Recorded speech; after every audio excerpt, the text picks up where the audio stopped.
Hello fellow humans and welcome to the Madhouse. I'm Josh and today I'm going to talk about my favourite book of all time. Don't I have excellent editing skills? Well, all time so far anyway. I could change my mind tomorrow but probably not. Because as you might guess from my attire, as I normally do when I do a video of this sort, it's by my favourite author of all time, Sir Terry Pratchett. So with that in mind, you can probably guess what book it is, because I mention it in almost all of my videos. But if you can't, it is of course Small Gods by Sir Terry Pratchett. I have read it in German too, so the title for that is Einfach Göttlich, but I prefer it in English. So many of the jokes are lost in translation, I'm afraid, you can't help that. It is a fantasy novel and it's filled to the brim with gods and goddesses, a little bit of magic but not very much. Madmen, those who spend their entire lives on a pole in the desert, or those who spend their lives in power. And, oh yes, a talking tortoise, can't forget that because that's very important. Despite all of the fantastical elements, it is, like most Pratchett books, but this one in particular, in my view, a very real exploration of some of the deeper parts of the human condition. The plot follows the formerly great god of the Omnian Empire, who has accidentally turned himself into a tortoise for the past 3 years, and Bruffer, a rather hapless and hopeless novice in the Omnian Church. Bruffer has a truly unique memory in that he remembers every single thing that has ever happened to him. He is also the only true believer in from an empire of millions dedicated to his greater glory, because the belief has shifted from the god itself to the church, to the system that surrounds it.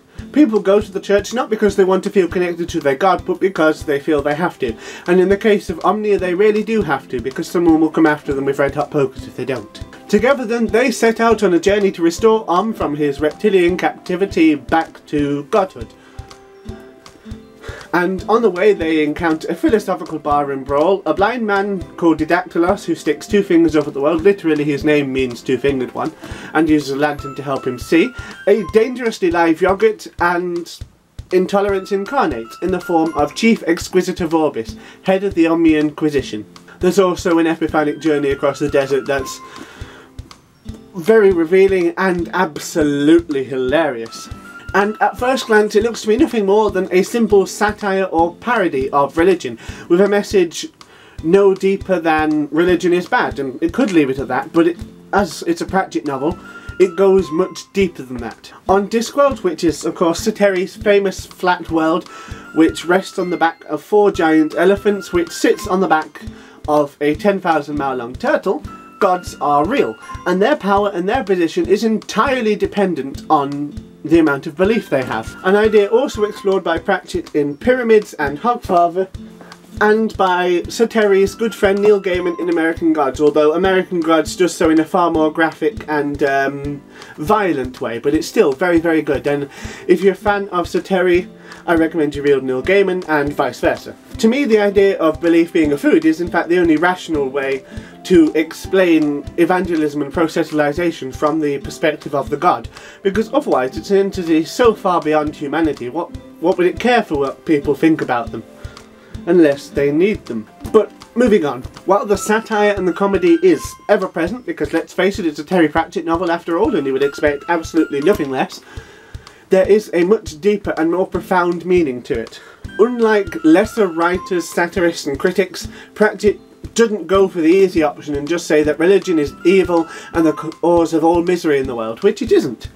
It's people who are the problem. People who want power, who want land, who want to control other people. They use religion as an excuse. Religion in itself is neither good nor bad, and it does help many people. And so Terry wants us to see that it's the people who are the problems, and has a message that really, if you want to please your god, if you have one, which neither I nor Sir Terry didn't have one and I don't have one, then what you need to do is live the best possible life you can. Be a good person, help as many people as you can, and generally make people happy. And not to bother about the rest of it, because if your god is decent, then they'll judge you kindly for it. And if they don't judge you kindly for it, then they're not worth your time in the first place.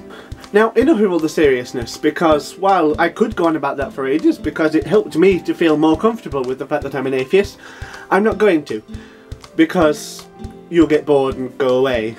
If you want to have a laugh, then this book is for you. It's hilarious, especially Didactylos. If you have questioned your faith, then read this book. Or if you have never questioned your faith, then read this book. Especially, I think, because having your faith questioned will potentially strengthen it.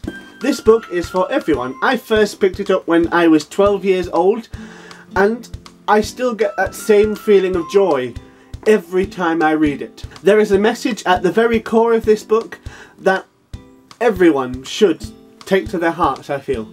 As the gods of Discworld say at the end of the novel, 1. This is not a game. 2. Here and now, you are alive.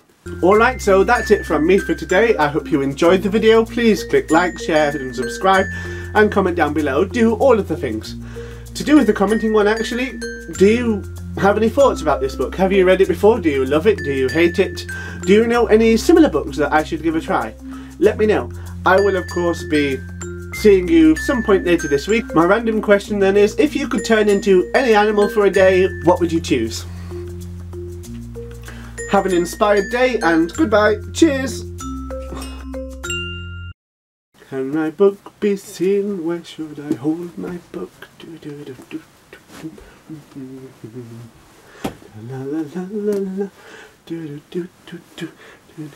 I'm dancing in front of the camera. Pretend you didn't see that.